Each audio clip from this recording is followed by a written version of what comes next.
ఎదురు దెబ్బలు చిన్న చిన్న సెట్ బ్యాక్స్ తప్పవు. ఈ రోజు మనకు జరిగింది కూడా ఒక చిన్న ఎదురు దెబ్బ మాత్రమే, ఒక చిన్న స్పీడ్ బ్రేకర్ మాత్రమే. అంతే తప్ప దీని నుంచి మన మీద గందరగోళం అయిపోయి మన మీద భయపడి లేదా బాధపడి ఇంట్లో కూర్చునేంత భయంకరమైన ఓటమేమి మనకు జరగలేదు. 39 సీట్లు ప్రజలు మనకు అప్పచెప్పినారు. 39 సీట్లు అంటే 119లో సరిగ్గా మూడో వంతు 1/3 సీట్లు మనకు అప్పచెప్పినారు. 14 సీట్లు మనం స్వల్ప తేడాతో ఓడిపోయినాం. జుక్కల్ అనే ఒక నియోజకవర్గంలో 1100 ఓట్లతో ఓడిపోయినాం. దేవరకద్ర అనే మరొక నియోజకవర్గంలో 1300 ఓట్లతో ఓడిపోయినాం. మన కాగజ్ నగర్ లో 3000 ఓట్లు, బోధన్లో 3000 ఓట్లు, ఖానాపూర్లో 4200, అట్లా చెప్పుకుంటూ పోతే ఒక 14 సీట్లలో కేవలం 4-5 వేల ఓట్ల తేడాతోనే ఓడిపోవడం జరిగింది. రాష్ట్ర వ్యాప్తంగా మీరు చూసినట్టయితే కూడా స్వల్ప తేడా, రకరకాల కారణాలైనప్పటికీ చాలా స్వల్ప తేడాతోనే మనం ఓడిపోయినాం. అదే హైదరాబాద్ కాడికి వస్తే అఖండమైన మెజారిటీలతో గెలిచినాం. 85,000, 72,000, 50,000, 40,000, 30,000 బ్రహ్మాండమైన మెజారిటీలతో హైదరాబాద్ లో మనం జయకేతనం ఎగురవేసినాం. ఇవాళ మనందరం ఆలోచించాల్సింది ఒకటే. పెద్దలు చెప్తారు, ఎక్కడ కోల్పోయిన దాన్ని అక్కడనే వెతుక్కోవాలంటారు. అందుకే నేను అనేది, తెలంగాణలో ఈ రోజు ఏ అధికారాన్ని అయితే మనం చేజార్చుకున్నామో తప్పకుండా పార్లమెంట్ ఎన్నికల్లో మన గెలుపుతో తిరుగులేని సమాధానం. మనం గట్టిగా ఉన్నాం, తెలంగాణ ప్రజల్లో కేసీఆర్ గారు బలంగా ఉన్నారనే మాట తెలవాలి అంటే పార్లమెంట్ లో బలంగా మనం పనిచేయాల్సిన అవసరం ఉంది. పోయినసారి కూడా సికింద్రాబాద్ లోక్సభ నియోజకవర్గ పరిధిలో మనం అన్ని నియోజకవర్గాలు గెలిచినాం. నాంపల్లిలో ఎంఐఎం గెలిచినండే. కానీ దురదృష్టవశాత్తు లోక్సభ ఎన్నికల్లో మనం ఓటమి పాలు కావడం జరిగింది. ఈసారి అట్లా కాకుండా మొదటి నుంచే మనం జాగ్రత్తగా పటిష్టంగా పనిచేసుకుంటే, మొదటి నుంచే మనం సరైన వ్యూహాన్ని రూపొందించుకుంటే తప్పకుండా జూబ్లీ హిల్స్ నియోజకవర్గంతో సహా 7 నియోజకవర్గాల్లో కూడా బ్రహ్మాండమైన మెజారిటీ వచ్చే అవకాశం ఉంటుంది.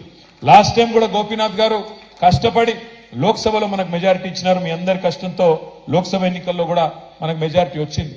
కానీ అనుకోకుండా వేరే చోట్ల మనకు రాకపోవడం వల్ల మనం ఓటమి పాలైనాం. నేను మీ అందరినీ ప్రార్థించేది ఒకటే, మనకు కాంగ్రెస్ బీజేపీ కొత్త పార్టీలు కాదు. కాంగ్రెస్ పార్టీ నైజం అయితే మీకు నాకంటే బాగా మీకే తెలుసు. మోసమే కాంగ్రెస్ నైజం, మోసం చేయడమే వాళ్ళ నైజం. మీరు చూస్తున్నారు ఎన్ని మాటలు చెప్పినారు. 1 కాదు 2 కాదు, 420 హామీలు, 420 హామీలు ఇచ్చి ఇవాళ అధికారంలోకి వచ్చి గద్దెనెక్కి కూర్చున్నది కాంగ్రెస్ పార్టీ. బస్సు ఫ్రీ, బంగారం ఫ్రీ, మీకు ఏది కావాలంటే అది ఇస్తామని చెప్పి నోటికి ఎంత వస్తే అంత, సిలిండర్ 500 రూపాయలకే, మహాలక్ష్మి అని చెప్పి ఆడబిడ్డలకు 2,500, 100 రోజుల్లోనే చేసేస్తాం అని చెప్పి నోటికి వచ్చినట్టు చెప్పి ఇలా వాళ్ళు అధికారంలోకి వచ్చినారు. వచ్చిన తర్వాత ఏం చేస్తున్నారు? ఒక్కొక్కటిగా చెప్తా ఉన్నారు. ఏమంటున్నారు? వాళ్ళు ఇచ్చిన హామీలు నెరవేర్చే తెలివి లేక, వాళ్ళు ఇచ్చిన హామీలు నెరవేర్చే సమర్థత సత్తా లేక ఇవాళ కేసీఆర్ గారి మీద, మన ప్రభుత్వం మీద, 10 ఏళ్లు మనం చేసిన ప్రభుత్వ నిర్వహణ మీద ఇష్టం వచ్చినట్టు బదనాం పెట్టే ప్రయత్నం చేస్తా ఉన్నారు. నోటికొచ్చిన మాటలు మాట్లాడుతూ ఉన్నారు. కానీ నేను మీకు, మీ ద్వారా, మీడియా ద్వారా కాంగ్రెస్ పార్టీకి, రాష్ట్ర ప్రజలకు నేను విజ్ఞప్తి చేస్తా ఉన్నా.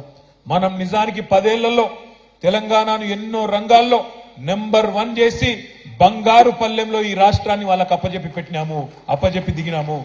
మనం నిజంగానే వాళ్ళకి చిత్తశుద్ధి ఉంటే ఇచ్చిన ప్రతి హామీని నెరవేర్చే దిశగా పనిచేయాలి తప్ప రోజు తెల్లారు లేస్తే ఇంకా కేసీఆర్ గారిని తిట్టడం, నీ బొండిగా విసుకుతా అంటాడు కేసీఆర్.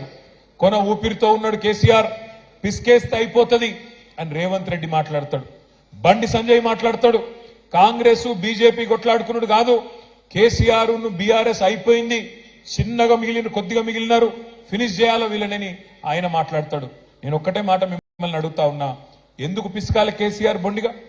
ఎందుకు ఉండకుండా చేయాలో బీఆర్ఎస్ పార్టీని?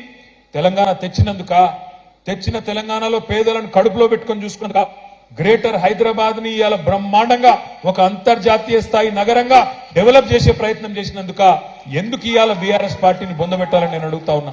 ఇవాళ మీరు చూడండి, స్పష్టమైన ఎజెండాతో పోతున్నారు కాంగ్రెస్ బీజేపీ.